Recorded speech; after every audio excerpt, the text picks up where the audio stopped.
Hi Gav, how are you? Hello, young man. How are you? I'm good. Younger than you, and I always will be. But yeah, I'm all right. Not too bad, thanks. Not too. I always look older than you, though. That's the only This is it. downside. Now, I do need a shave, though. I do need a Well, shave. That knocks 10 years off me. it definitely does. Yeah, you look like a little caveman. But then the other side of it is, I've not looked any different in probably 15 years. I'm Yeah, like, it's that footballer, John Solarco. He mate. never ever ages, does he? Arcelago. And I tell you, the Oh, newest one is Jermaine Jenas. He doesn't age either. oh, he's another one. He looks like he's just starting his career. I tell you, we were watching the other night, Coming to America 2. I watched it. Yeah, Mate, I watched Beth, it. we watched it. Beth is like, Eddie Murphy hasn't aged at all. He looks exactly the same. He's put a bit of weight on. He's put a bit of timber on, but My missus said exactly the same. But yeah, that's it. He's a little bit rounder. Like, he's not as lean as he was when he was yeah, younger. But yeah, a lot of them haven't though. yeah. A I lot of see them they haven't. all look pretty much the same. It was weird. It was funny watching it because it was just, to be honest. I mean, I'm sitting next to someone watching it that's never not seen the first one, which in itself is a criminal offence. Yeah, And the fact that we live in the same house, I mean, I actually filed for eviction notice to her soon after.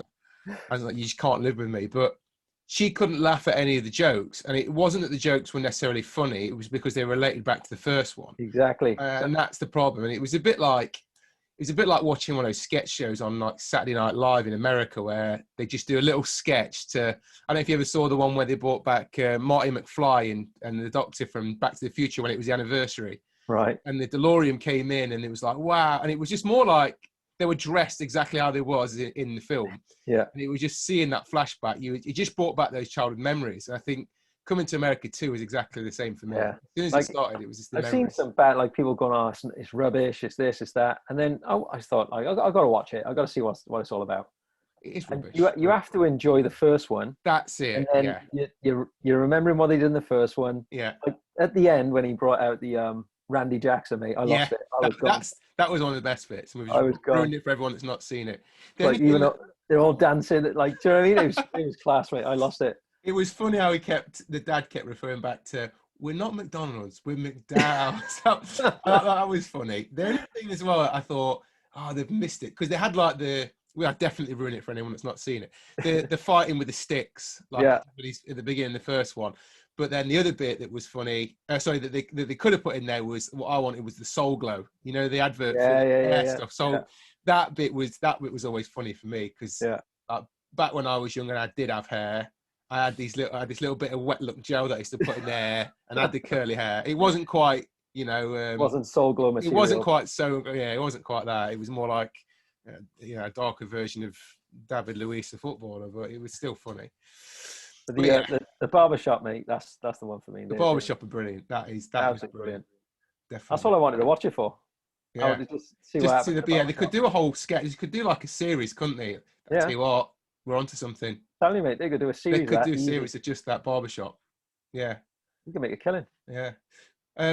Nothing to do with what we're going to talk about today. So No, great intro to anyone that's just. If it's the first time I've ever heard this. They were like, these guys just chatting about coming to America. Eddie Murphy films. I don't know a better way of introing a podcast. Well, this is it, isn't it? Just talk about something funny. But anyway, back pain. That's what we said we was going to talk about. So Yeah, suppose we should. Lots of people have it, but yeah. back to Coming to America too. Take some painkillers, you'll be fine. Watch Coming to America, you'll be fine. Lay down for 2 weeks, you'll be absolutely fine. Exactly. Just don't move. What have you used to tell people in Asia? Give it a rub. Just give it a Just little give it a rub. rub. It's the best thing to Give it a do. rub. You'll be fine. When you fell over when you was a kid, it doesn't matter what you did. What did your mum first say? Just give it a rub. Give it a It's rub. the number one go-to for rehab. Just give it a rub. Start with that. Right then. So where did we tackle this? There's so many things. When we was talking about the planning for this show, we was thinking where could you start? And there's so many, because you could be in the gym, at home, lifestyle, sleep strategies, eating and inflammation. There's so many different ways to go. So I'm going to spin the bottle, and wherever it lands, that's where it's going to be. And you're going to choose it. Ready? 3, 2, 1, go. Go. Yeah, which one do you want then? Back pain. I know that, but which one? Where do we start? Where do you start with it? Back pain is not. Training. Go start with training first, because a lot of people know so if you look at the podcast we're doing, and it's like we're talking about ourselves really, and the part in life where we are. So people listen to this maybe on the same sort of age level as us, or of similar family scenarios, things like that. Early 20s. Yeah, easy. Yes. Wanting to get in shape and things, and all, like around this age is where things start to go a little bit skew-iff in terms of your joints. Like I know it takes me a little bit longer now to warm up, only 2 minutes longer than normal, but it's still a little bit longer. Up to 4 then. Yeah. But it's looking at staying on top of that type of stuff as well, because you can't be going pacing yourself like you were when you were 20 years younger. Do you know what I mean? Yeah. You can get away with a lot when you're young. Yeah. You can get a little bit of an injury, a little bit of a niggle, and you can shake it within a few days. But yeah, the longer you go, exactly. So it's like, how do you, if you do get those niggles and you're trying to perform exercises like you were a few years ago, and all of a sudden your back goes. Like it happened to me. Like I was deadlifting in the gym. Bloody hell, when was it? It was before was it the first lockdown? Maybe the first lockdown. And I was sort of conscious of what I was doing, but I was chasing the rep or the weight, for example, and I didn't set right, and my back just popped. Yeah. It wasn't like I did hit the floor, to be fair. I was gone, and I couldn't. It took me a while to get back up and all that stuff, but literally within 3 days, it was like I'd never done it. But for somebody that doesn't know what to do in that scenario, you're out for 2 to 3 weeks, maybe even longer. Which scares people as well, isn't it? Makes exactly. people think, "Oh, I'm not going to do that again," and they end up not doing it again for months. Yeah. I think that's another, Exactly. and also as well. I mean, prerequisite to that as well. Just to add to this, I don't want to make the question any broader than what it is, because the topic's already broad enough. But your back went doing a deadlift, but we could never attribute the deadlift. I mean, we could say you're lifting too heavy, or it could be a technique. We don't know, but you'll never know. But the damage or the weakening of that could have happened the day before, the week before. It could be something that's been building up over months. And that's the thing. It's one of those things like a sniper. It just sneaks up and gets you, and you don't know about it. So, and that's why back pain is such a good topic, because there's so many things you could do, and it's like a rehab program. Most people think, oh, you've got to be an expert at the problem, whereas the real experts in rehabilitation are the people that prevent the problem in the first place, because they're already taking the steps to make sure those things don't happen, or reducing the risk is the health and safety way of looking at it. You're trying to minimize the risk of your back going. So that go back to your training then, your deadlift. What are the kind of things that people could do if they're in that position, they're lifting the weight? You mentioned they're not knowing what to do. So let's start with that then. So in terms of if their back goes, or they feel like a tightness around the back, that type of thing? Yeah, I mean, like let's start with your warm-up, because you said it's a bit longer than it was when you were younger. So maybe now start there. Now it's getting into the positions where I'm opening up my hips more. So obviously I'm sat down a lot throughout the day now. If anybody's watching this on the YouTube one, or they're listening to it, I'm sat at my desk. There's all books behind me. Like I'm in this position for a lot of the day. So I'll get up at 5 and start my day there. So I'm sat down a lot. So it's making sure I open up my hips before I do any, like even upper body, to be honest. I'm trying to make sure my hips are opened up. So it's like going through some certain hip rotations. Then I'm looking at more flexibility and mobility movements. So hip capsules opened up, or getting warm and open that up. All my glutes are being stretched, hamstrings, quads, adductors. So I'm working all the groin, like I'm trying to open up as much as I can. So all of that space is creating freedom, so my low back doesn't have to do a lot. So the tighter I am, and the more those muscles aren't able to contract, something else is going to start to come into play to make up for what's missing out of there. Yeah. Do you know what I mean? So yeah. I think what we can do is we can draw upon some education like that we've spoke about in the past that we've done, where you look at where the areas the pain is, and then because we're not doctors and we're not trying to diagnose problems, we typically say if it's your lower back where the problem is, what's happening above it or below that area. So straight away then, for anyone that's confused, you said your back's gone, but you mentioned open up your hips, and it's because of that. You're trying to make as much movement below the area of tightness. Remember, the lower back's not got much movement in it. So if you can increase your movement in the hips, which is obviously below, then it's going to reduce the impact and pressure needed in the lower back. And then above that being the majority of your vertebrae, your thoracic spine, where most people, when they get up from a seat position, will start to stretch and start to mobilize anyway. So they naturally start to do that. So your first stage of your warm-up, if we look at it as stages, would be to elevate your heart rate and then start to mobilize the tissue around these areas of tightness. This would be the same if you had bad knees, making, if it was a bad knee, for example, I don't know, off topic, but that would be your ankle and your hip above and below. So in the lower back example, hips and thoracic spine. Yeah. And you could even link that down to the foot as well, to be fair. Because like when we used to teach over in Asia, we'd be doing like mobility drills just to test people, and they'd be like the toe touch reach, that type of thing, and their hamstrings were tight. And then we'd roll their feet, and all of a sudden they just gained an extra 6 to 10 inches in the reach. And all of a sudden it's like, oh my God, like I've just increased my hamstring length. Well, no, you proprioceptively increase the fascia. Do you know what I mean? So like you're opening up the fascia a little bit more. So it's looking at that. And sometimes when I think about it, if something goes, my natural response is to go, why was that doing all the work? Yeah. Do you know what I mean? Why did that back go? Because essentially, if you're looking at the deadlift, it is a total body movement. Like you use it pretty much every muscle in the body when you do it. So even your lats, your mid back is switched on. Obviously your low back's going to work as well. But you think of the big muscles that are predominantly driving that weight and pulling that weight, is you're pushing through your legs, so your hamstrings, your quads, your feet, your glutes. Everything's working to pick that weight up, but your low back has taken the brunt of it. So it's either the low back's weak as hell, or the other things weren't optimally firing the way they should be. Yeah. So that's the way I look at that there. That next stage of that, if I'm following that, what people call the ramp model when it comes to warming up then. So you've gone through your elevating your heart rate, improving your circulation, especially to the main areas. Then you've gone through some mobility. And then there's that last phase where it goes into what's called potentiation, when you start doing actions and movements that are close to and simulating the action you want to do. And I think that if we look at the general person, sometimes they don't get to this. And I think that's an important part that's missed out, because you are getting ready for the game, as we put it. So, people will go and do a run on a treadmill, then they'll start doing bench press.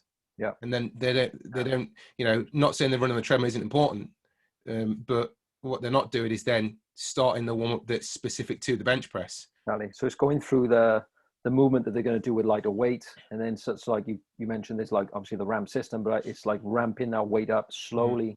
Yeah. I would even go as far as doing the same tempo that you're going to lift at, if you like, ideally pausing at the butt. So for the deadlift, I always look at it, it's a dead lift. Like you're pulling from a dead stop. Dead weight. Yeah. I'm not a fan of like the bounce, touch and go type deadlifts. Yeah. Because you're not giving yourself that opportunity to reset, go from an actual dead stop. That's the whole point of the deadlift. So it's going through the actual tempo that you're going to move through in the program. So I'd warm up doing the tempo so your body knows what it's going to do, and then slowly coaxing the weight up. So it might be certain jumps that you go with in terms of building up to whatever reps you're going to do. And then obviously your nervous system's like, okay, I'm ready, Yeah. So in layman's terms, warm-up sets. Yeah. That's exactly what we're looking at. We're looking at what's the starting weight, dial it back, and know that. And I suppose if we put a bit more meat on the bone, it's about knowing what that starting weight is. And that's what a lot of people don't know. They're not writing down what that weight is. They're not writing down you mentioned tempo there. I bet people listen to this thinking, I don't even think about the tempo. Yeah. So you want to just quickly explain tempo to people? Yeah. So there's obviously some people don't use tempo a lot. I like to use it in the programs that I write. We track everything on an app where all the programs are set out on there. The tempos are prescribed up above in the summary. So for example, if you look at the stages of a movement, let's just make this we're talking about the deadlift. So let's go for the deadlift. You're pulling from the floor. Now, typically when I write the tempo, it's like the first digit in the tempo is how long the tension is going to be provided on the muscle when it's lengthening. So if you think about the main muscles that are working through the deadlift that typically think of, is going to be the hamstrings, quads, glutes, that type of thing. So typically the first digit will be when you're coming back down to the floor. The second digit is how long you stay in the lengthened position. Okay. The third is how long you take to go into the shortened position or stand back up through the deadlift. And then the fourth is how long you stay at the top. So there's 4 digits. So let's say, for example, you're doing a deadlift at a 3, 2, 1, 0. So that means because you're starting on the floor already, the time on the floor is 2 seconds. So your first digit you're going to move with is the 1. So you stand up in 1 second. There's a 0 at the top, so you come straight back down. And on the way down is 3 seconds. So you come down for 3, 2, 1. Obviously, you lightly touch the bar on the floor. So you try. So the way I tried to describe it is like you're putting the bar down gently, so you can't even hear it touch the floor. Then I know you've got control of it. It's typically what people do, just drop it. Yeah. As soon as it drops, like you're relaxed. Yeah. So now you definitely need to tighten up and get yourself reset. That's why I don't like the touch and go ones, because you drop and then bang, you go in and nothing's locked in. So 3 seconds on the way down, pause 2 seconds on the floor, bang, come back up again for 1. Yeah. So that's the tempo that I would use, for example, if that's in my program, that I would warm up with. Yeah. Now let's say, for example, we're doing 6 repetitions on the deadlift.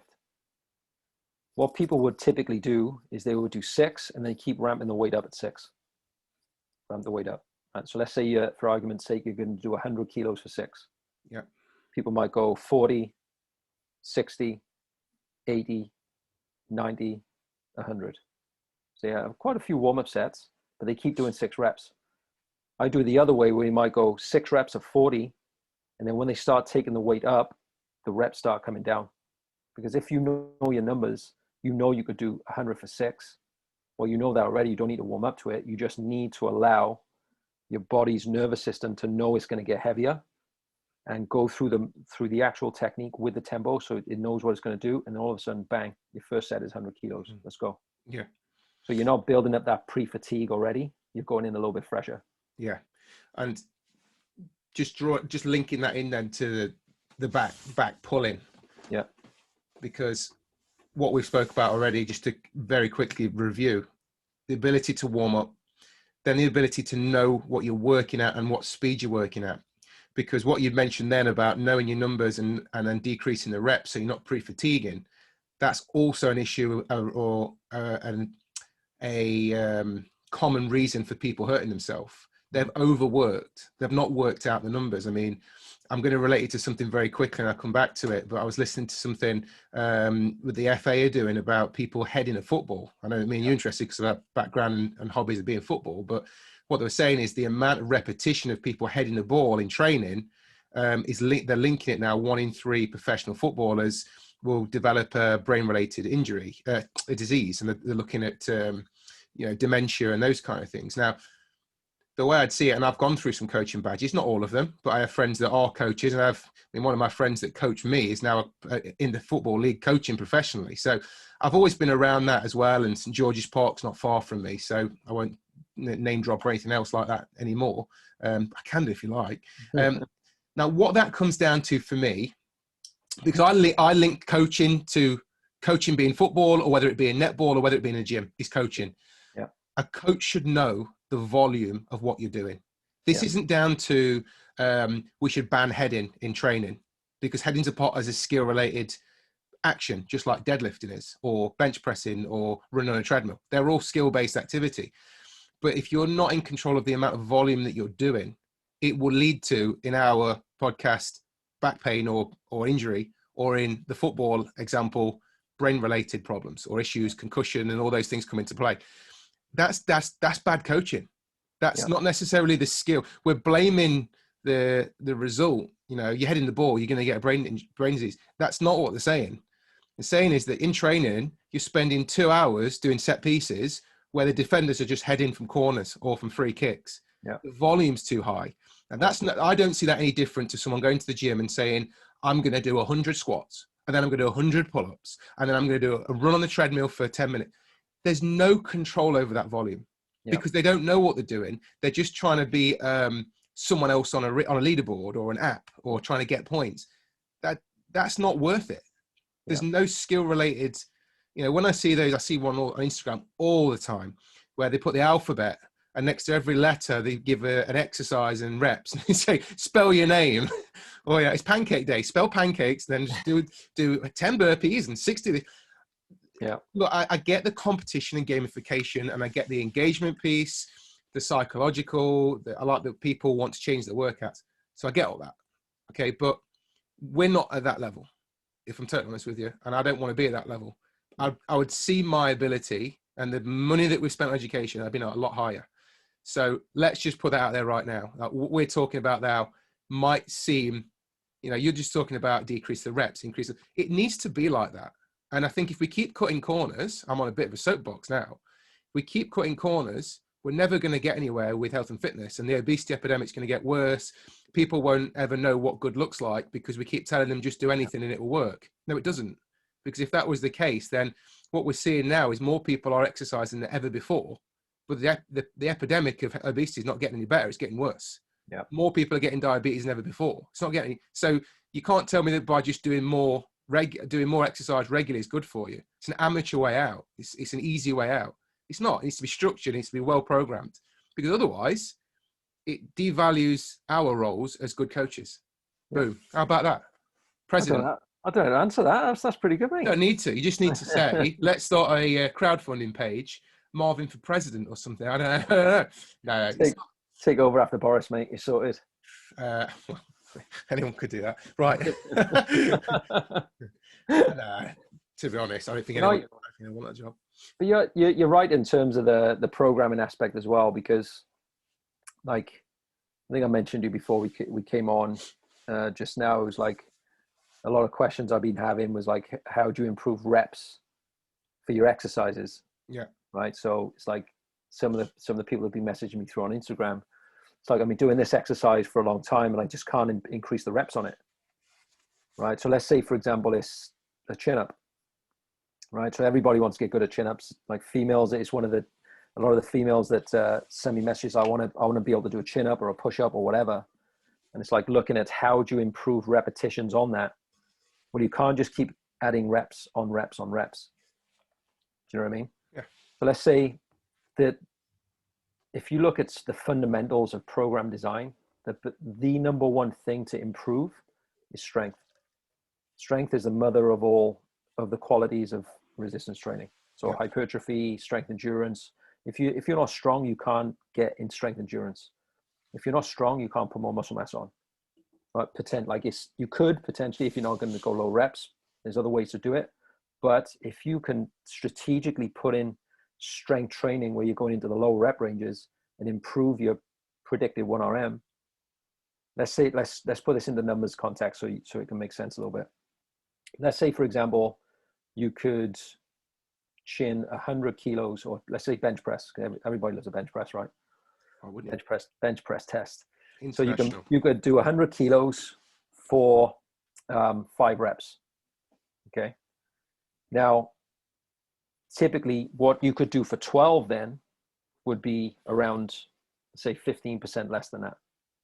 So if I improve my number at 5, okay, so if I get strong and I improve the weight that I lift at 5, by default, the weight that I can lift at 12 goes up. Mm-hmm. Right? Yeah. So what's it going to feel like when I go back to the old weight at 12? Easier. So just by improving that strength on that lift, it's going to allow me to do more reps at the other weight that I was doing. So this is like a prime example for CrossFit. So technically, like if you're looking at CrossFit, there are some great CrossFit boxes that really program really, really well. But a lot of it is like volume on volume on volume. But if you look at the actual CrossFit athletes, they don't follow those workouts. They follow structured program design and they work on their strength and that type of stuff as well.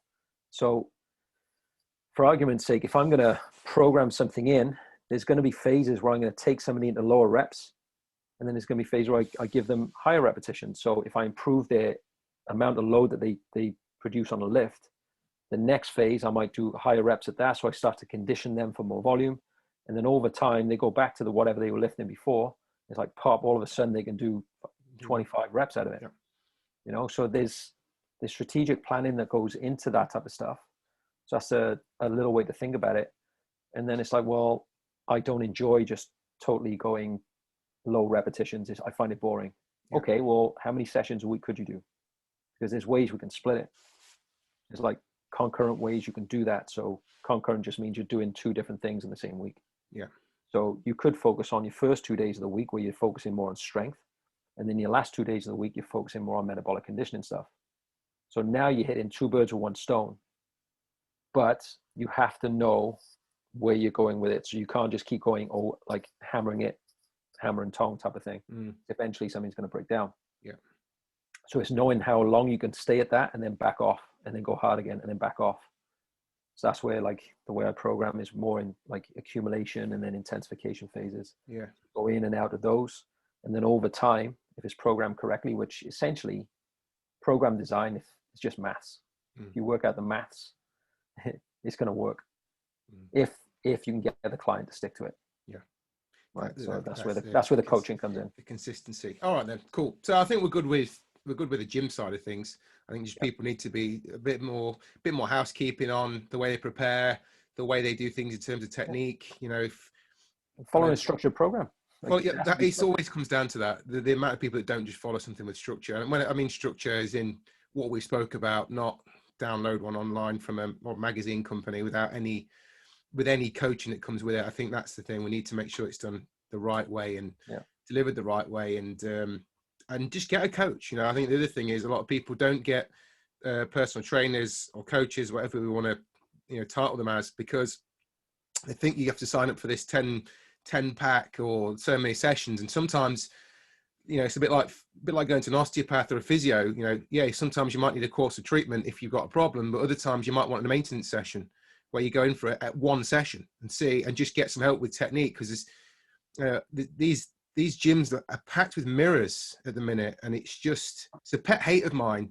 Although mirrors are good for helping with technique, they also ruin technique because so many people are trying to look at themselves while doing the exercise, and that also leads to injury. You can see them twisting their head or staring at themselves or checking somebody else out across the room or whatever they're doing, taking a selfie.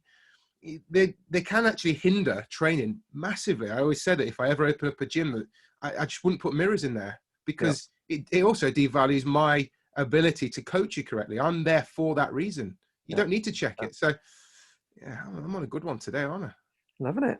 Yeah, I just think you've got to think globally about these things, because the go-to is, just warm up, you'll be okay, and it's not that. So with that in mind, let's go away from the gym then and talk about just general lifestyle factors of back pain management, or the ability to keep a healthy back. Because we don't want to, like I say, we don't want to worry about it when the damage is done. So let's talk about maintaining, posture and those kind of things that try and help you. So what are your go-tos for, good habits for posture and back pain management, or reducing back pain management?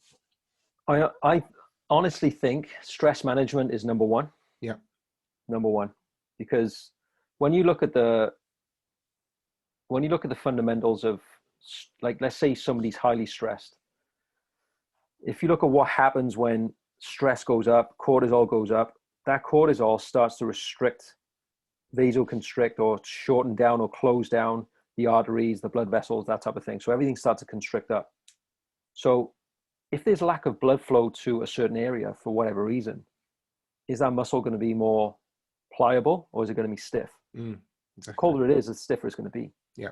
But if you look at anywhere, like you could put this even back into fat loss if you wanted to. I'm not saying flexibility is going to improve fat loss by any means, but if you put your hand on an area of your body where you store body fat, 9 times out of 10 is cold. There's no heat there. So that's telling me there's no blood flow going to that area, and you want blood flow to start pushing things around the body, right? So if you start releasing fatty acids from there, you want it to be dripped out and pushed around the body to start getting burned off. So just by managing stress, you can start to allow those arteries and blood vessels to open up a little bit more, help blood flow. That's going to get into the tissues a little bit better. And obviously then you're going to hopefully become more pliable in the muscles that you're trying to free up. And then you want stretch-based stuff. So this goes back into, it was a little, not debate, but a chat we were having when I was at the gym with a few clients. It's like, flexibility is great. It is great. It's fantastic. but then you've got the breathing techniques which manage stress and things like that, and it brings you and calms you back down. So the debate was, is it the breathing that does it or the stretching that does it? And I'm saying, well, it's both, because when you're stretching, you focus on your breathing. Yeah. Right. So it's, look, I try and get clients, or I advise people, as they're stretching, they're doing lots of nasal type breathing, so they're calming themselves down. Parasympathetic nervous system goes up, Right. and then you're really controlling the situation, which then decreases your stress, opens up the tissues a bit more, opens up the blood vessels, and you get more blood flow. Yeah. So And I like to focus on that a little bit. Yeah. It's linked to so much, and that's why I see so heavily people talking about sleep management and the improvement and decrease of stress, and trying to remove anxiety from your life, things like that, because this is why the knock-on effect is so catastrophic to the system, and preventative of these gains, whether it be building fitness, losing body fat, whatever your goal is, it doesn't really matter. Nobody improves in those conditions. I think back to the days when I used to teach personal trainers how to do the course, and for some reason it's like an international bestseller that I don't know who wrote it. I've never even seen the book, but we always talk about the body being a car. It's always that you've got to go for this health MOT, and nutrition's fueled, and all this. And you wouldn't put bad fuel in your car, would you? It's just like, everyone that's been a personal trainer will hear that and go, yeah, they all say that, don't they? And I was sitting there and I just thought, do you know what? A better analogy. Now we're focusing more on fuel in, fuel out. We've learned more about the body, and we've learned more about sports science. I think a better analogy, to bring it more up to date, and I've started using this more, which is, it resonates with people I talk to, is your body isn't a car, it's a greenhouse. Bear with me. Oh, look out. Here we go. Now, the reason why I say it's a greenhouse is because I think that I've got this with being a dad. You can't set a seed in a greenhouse and expect it to grow and flourish and improve unless that environment is right. Yeah. The right amount of light. You see where it's going now. Now you go, greenhouse, Marvin. Yeah. You've got to have the right amount of water, the right amount of sunlight. You've got to make sure the soil's kept correctly. And the better it's maintained, the longer it's maintained for. So the chronic load decreases, because you become more organic, and it becomes natural, which is you forming habits. See what I mean? I am definitely onto something. Jesus Christ, mate. This is just a Marvin show today, isn't it? It's much better than a car. More than a car.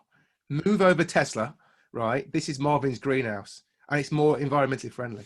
So because you're talking about gases and lights, and then we go into blue light filters on screens, because that's all adding to your allostatic load, the stress load that's on your body, and it's the stress, the ability to flick the switch between sympathetic back to parasympathetic after training. So we then go into recovery and nutrition, inflammation caused from bad nutrition, that's also going to be a precursor to bad backs. I know that it's quite typical. There's people that have been on binge weekends where they've eaten a load of rubbish and takeaways and drank a load of alcohol. The body's inflamed, that Christmas period.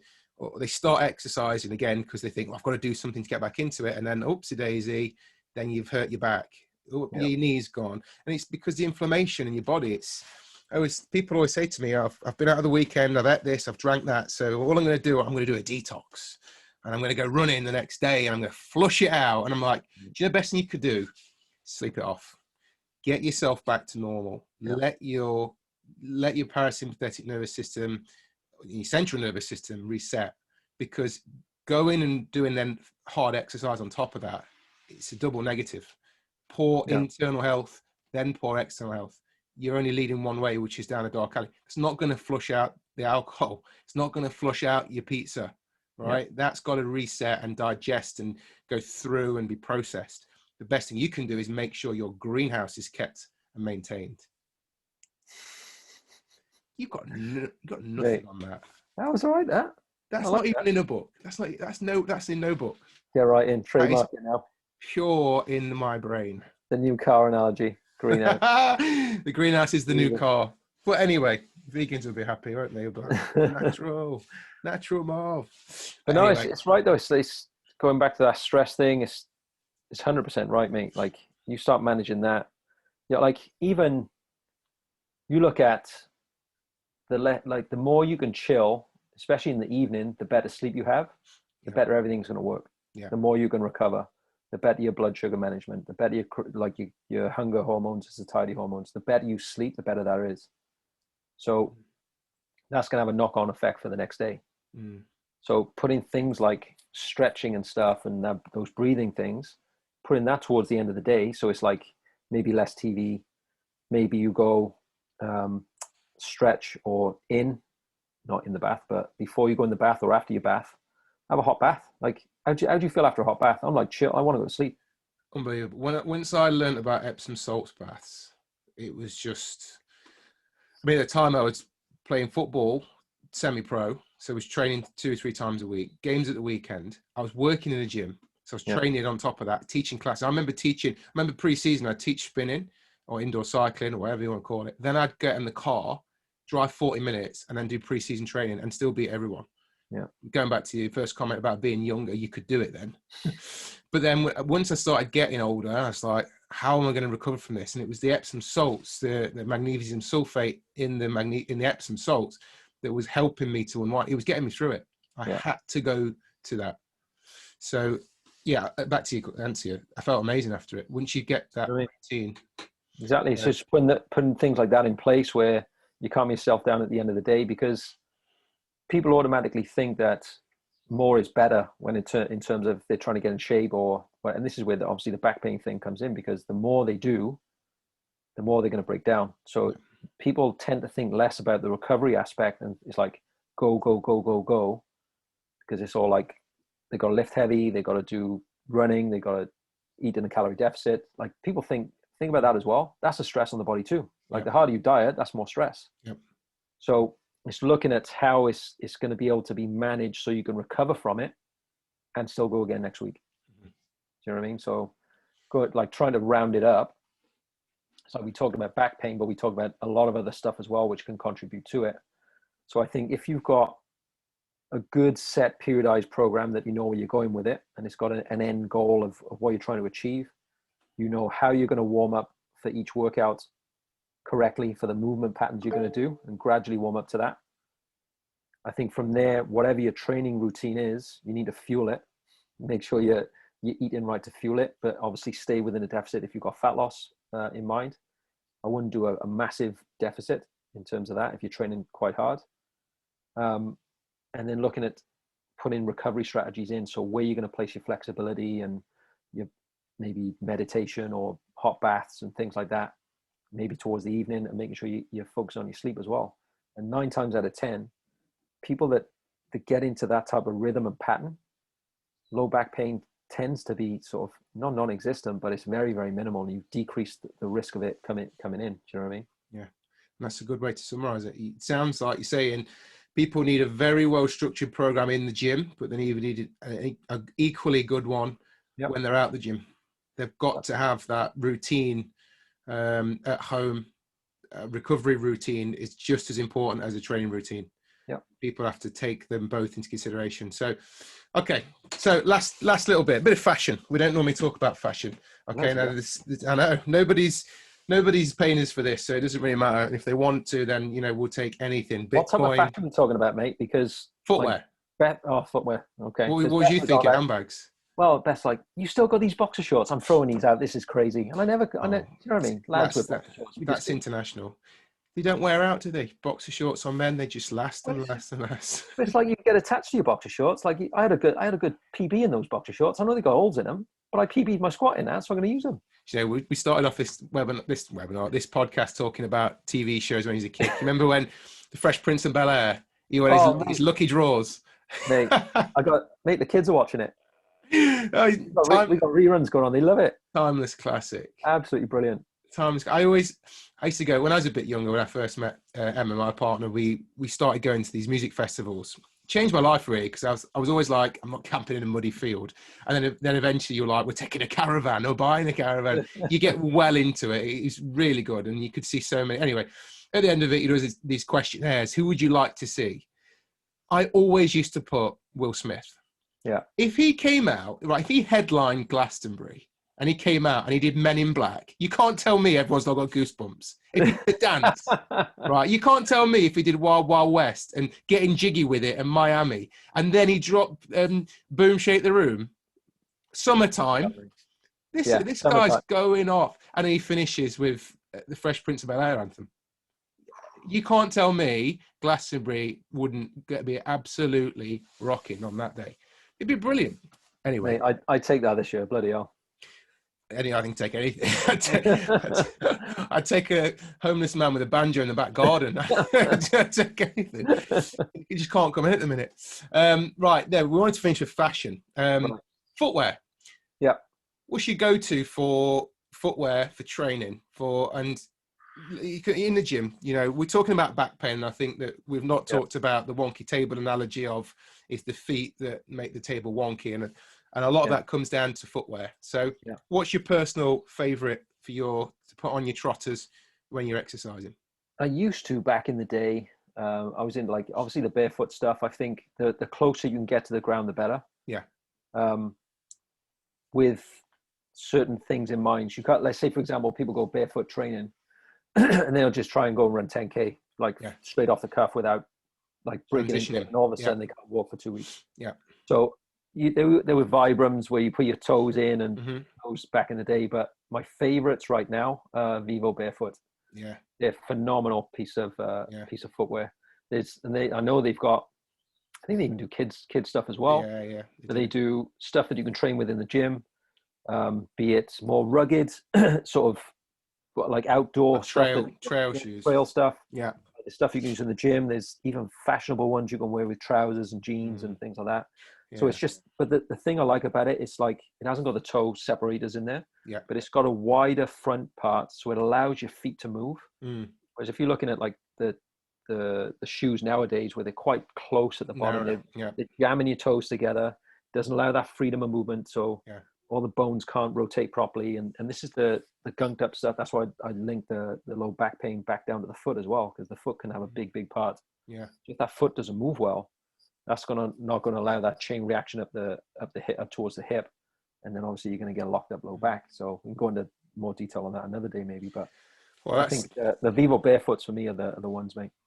Bit of a boring end really, because I thought, I don't know what he's going to say. I'm going to say Vivo Barefoot. Gav will say something different. Now you've said that, I'm like, okay, well that's good job. We should have rehearsed it, but it doesn't matter because we both agree, so that's okay. They're great.